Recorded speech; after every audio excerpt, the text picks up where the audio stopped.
দুই বিবাহ করে, দুই বিবাহ করার পর যাদের দুইজন বিবি থাকে, এই দুই বিবির ভিতরে লড়াই হয়।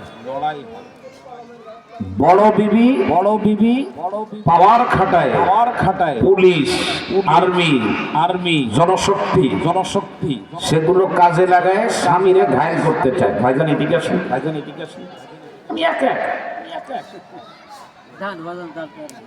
এদিকে খেয়াল করেন, এক কথা বলবো না, দুইজন এক জায়গায় বসছে।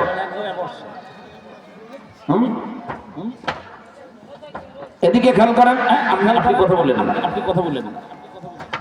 তো বড় স্ত্রী এই দ্বিতীয় বিবাহ করার অপরাধে স্বামীরে ঘায়েল করে থানা দিয়ে, টিওনো দিয়ে, জনশক্তি দিয়ে, চেয়ারম্যান দিয়ে, মেম্বার দিয়ে, যে স্বামী যেন তার প্রতি বেশি খেয়াল রাখে।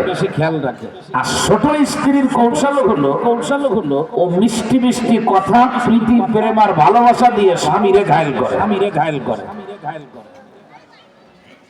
যাদের দুই বিবি আছে তারা এই ব্যাপারটা আমার থেকে ভালো বলবে। আমার বিবি একজন, আমি বলবো কম। ওয়াজের জন্য যতটুকু বোঝা দরকার ওইটুকু বুঝে বললাম আপনাদের। ছোট বিবি হলো কৌশলী, আর বড় বিবি হলো গায়ে ভার, শক্তি খাটায়। কি খাটায় বলে? শক্তি খাটায়। ছোট বিবি হলো কৌশল কাজে লাগে। স্বামী বাড়ি আসার আগে ডিম বাজি করে ভাতের প্লেট নিয়ে সামনে ধরে নিয়ে বসে। আর বড় বিবি কয় তোর ভাত খাইতেই দেবো না। তো স্বাভাবিকভাবে স্বামী কার প্রতি আকৃষ্ট হয়? লাস্টে যা হয় সেটা হলো ছোট বিবিরে নিয়ে স্বামী খুলনায় যে বাসা বানা নেয়, আর বড় বিবিরে বলে তুই গ্রামে এতেকাপ কর।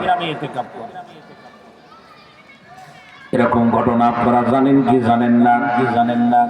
শোনেন, আমি আপনাদের বলি আমাদের কৌশলী হতে হবে। আমরা গায়ে ভার দিয়ে মানুষকে নিয়ন্ত্রণ করতে পারবো না।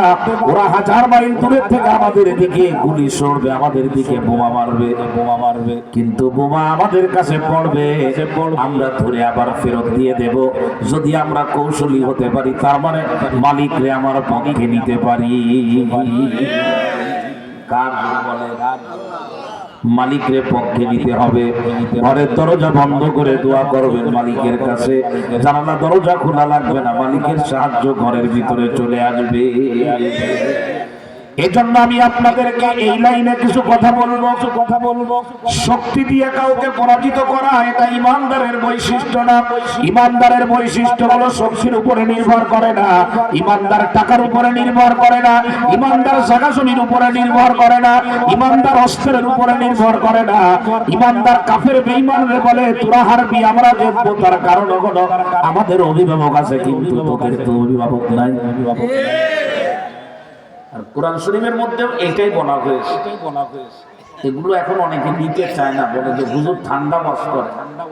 আমি ঠান্ডা করি না, আমি ওয়াজ কঠিনও করতে পারি। আল্লাহ তাআলা সে যোগ্যতাও আমারে দিয়েছেন, আলহামদুলিল্লাহ। কিন্তু আমি বুঝে শুনে দেখছি যে লাইন মতো গরম হইলে তাতে লাভ আছে, আর লাইন ছাড়া গরম হইলে কোনো লাভ নাই। এখন গরম হওয়ার থেকে আমাদের কৌশলী হতে হবে। আর কৌশল হলো এটা যে আমি আসমানের মালিক, জমিনের মালিক, যার কথা ছাড়া গাছের পাতাও পড়ে না, যে কোনো মূল্যে ওই মালিকের নিজের পক্ষে নিতে হবে। কোরআনে কারীমের সূরাত মুহাম্মদ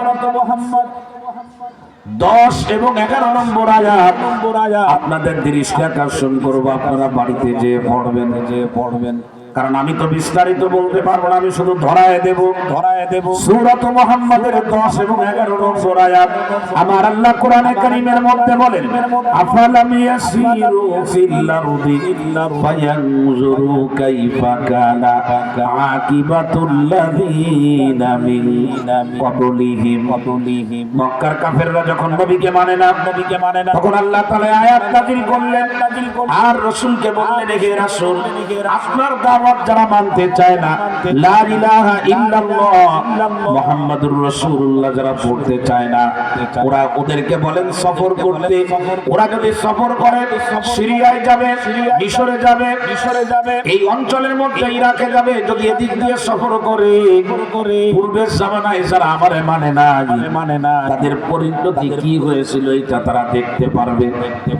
ফায়ানজুরু কাইফা কানা আকিবাতুল লাযিনা মিন ক্বাবলিহিম।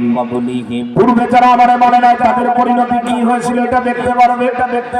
সফর করতে বলে, তখন তো মোবাইল ছিল না। আর এখন আমি বলবো ওয়াজ করতে যে এই জামানায় যারা ইসলাম মানে না, আল্লাহকে মানে না, রাসূলকে মানে না, যারা শক্তির উপরে নির্ভর করে, টাকার উপরে নির্ভর করে, মোবাইল খুলে দেখে ফেসবুকের মধ্যে বিভিন্ন ধরনের বিবৃতি আছে। যারা আল্লাহর বাদ দিয়ে দুনিয়ার দিকে দৌড়ায়, তাদের পরিণতি কেমন হয়? 5 মিনিটের ভূমিকম্পে তছনছ হয়ে যায় সবকিছু। এক আল্লাহর হুকুমের কারণে পুরো দুনিয়ার মধ্যে পরিবর্তন চলে আসে। ফেসবুক খুললেই দেখা যায়। রব্বুল আলামিন বলেন, ওরা যদি সফর করে তাহলে দেখবে যারা পূর্বে আমারে মানে নাই, দাম্মারাল্লাহু আলাইহিম। দাম্মারা মানে হলো দাম্মারা ইউদাম্মিরু, এর অর্থ হলো কোন সুন্দর সাজানো জিনিস মুহূর্তের ভিতরে ভেঙে একদম চুরমার করে দেওয়া, নিশ্চিহ্ন করে দেওয়া। আল্লাহ বলেন বহু শক্তিশালী মানুষ ছিল, আদ জাতি, সামুদ জাতি, মূসার বংশ, ফিরাউনের বংশধর ফিরাউন এবং নমরুদ তার বংশধর, তার জাতি সব ভেঙে চুরে চুরমার করে দিয়েছিলাম। হে রাসূল, আপনি শুনে রাখেন, এই জামানাতেও কেউ যদি ঈমানের রাস্তা বাদ দিয়ে কুফরির রাস্তা অবলম্বন করে, বাহ্যিকভাবে তার যতই শক্তি হোক না কেন, ওয়ালিল কাফিরিনা আমসালুহা, কাফের শক্তিশালী হলেও টিকতে পারবে না। পূর্বের কাফেররা যেমন নিশ্চিহ্ন হয়ে গেছে, এই জামানাতেও যারা কাফের হবে তারা নিশ্চিহ্ন হয়ে যাবে। কে বলতেছেন এই কথা? আল্লাহ। আমার কথা না। ওয়ালিল কাফিরিনা, ভাইজান আছেন, ভুল হইলে বলবেন। ওয়ালিল কাফিরিনা, যারাই কাফের হবে তাদের জন্যই আমসালুহা, যারা কুফরি অবলম্বন করছে তাদের যে পরিণতি হয়েছে এদেরও ঠিক একই পরিণতি। প্রিয় ভাইরা রে, আবার কাফেররা হেরে যাবে। তার মানে এই জায়গায় বসে এই প্রচন্ড শীতের রাতে বৃষ্টির মতো কুয়াশার পানি পড়তেছে। আপনাদেরকে ওভারসিওর দিয়ে বলতেছে, 5 ওয়াক্ত নামাজি জিতে যাবে। নামাজ যারা পড়বে না তারা হেরে যাবে। নারায়ে তাকবীর, আল্লাহু আকবার জিতে যাবে। নারায়ে তাকবীর, আল্লাহু আকবারের বিপক্ষ পার্টি হেরে যাবে। এই জমিনের মধ্যে নিশ্চিন্তে বলতেছি, কোরআনের আইন যারা চায় তারা জিতে যাবে। কোরআনের বিপক্ষে যারা তারা হেরে যাবে। যারা পর্দা করবে তারা জিতে যাবে, যারা পর্দা করবে না তারা হেরে যাবে। যারা ইসলাম চায় তারা জিতে যাবে, যারা ইসলাম চায় না তারা হেরে যাবে। কোরআনের আয়াত দিয়ে কথা আমি স্পষ্ট ভাবে বলবো। এখন প্রশ্ন করতে পারেন, হুজুর কিভাবে মুসলমান জিতবে? মুসলমানের হাতে কোনো শক্তিশালী বোমা নাই, মুসলমানের কাছে শক্তিশালী কোনো বিমান নাই। মুসলমানের জাগতিক দুনিয়ায় জাগতিক যুদ্ধের ময়দানে টিকার জন্য যা লাগবে তার কিচ্ছু মুসলমানের কাছে নাই। আমার আল্লাহ পাক বলেন, শোনো, কাফের হেরে যাবে, মুসলমান ইমানদার জিতে যাবে। তার কারণ হলো লালিকা বিআন্নাল্লাহা মাওলাল্লাযীনা আমানু ওয়া আন্নাল কাফিরিনা লা মাওলা লাহুম। কেন মুসলমান জিতে যাবে, কেন ইমানদার জিতবে? আমার আল্লাহ বলেন এর কারণ হলো আমি আল্লাহ হলাম ইমানদারদের অভিভাবক, আর কাফের বেঈমানের টাকা পয়সা আছে কিন্তু অভিভাবক না। কাফের অভিভাবক আছে নাকি? বলেন। আর ইমানদারের অভিভাবক কে? আরো জোরে বলেন, আমার আল্লাহ। আমাদের একজন আল্লাহ, আমার এক কি আছে বলেন, লানাল্লাহ। আরে আমাদের আল্লাহ, কাফের কি নাই? তো যার অভিভাবক আছে সে জিতবে নাকি যার অভিভাবক নাই সে জিতবে? বুঝবেন বোঝানোর জন্য বলবেন দুই ছেলে মারামারি লাগছে স্কুলে দুজনই ক্লাস 5-এ পড়ে স্কুল মাঠে মারামারি লাগছে দুইজনের মধ্যে, কিন্তু একজনের আব্বা প্রেজেন্ট আছে, উপস্থিত আছে, আর আরেকজনের আব্বা নাই, অভিভাবক কেউ নাই, সে শুধু একা। এই দুই বাচ্চা যদি মারামারি লেগে যায় একই দুজনের বয়সী 8 বাপ উপস্থিত আছে যার সে জিতবে, নাকি তার বাপ উপস্থিত নাই সে জিতবে?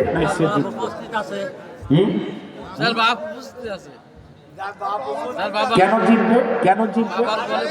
যখনই আমার সন্তান মারামারি লাগবে আমি অভিভাবক আমার সন্তানের আমি সাহায্য করব কি করব না, জোরে বলেন। আমার সন্তানের সাহায্য চাওয়ার দরকার হবে না।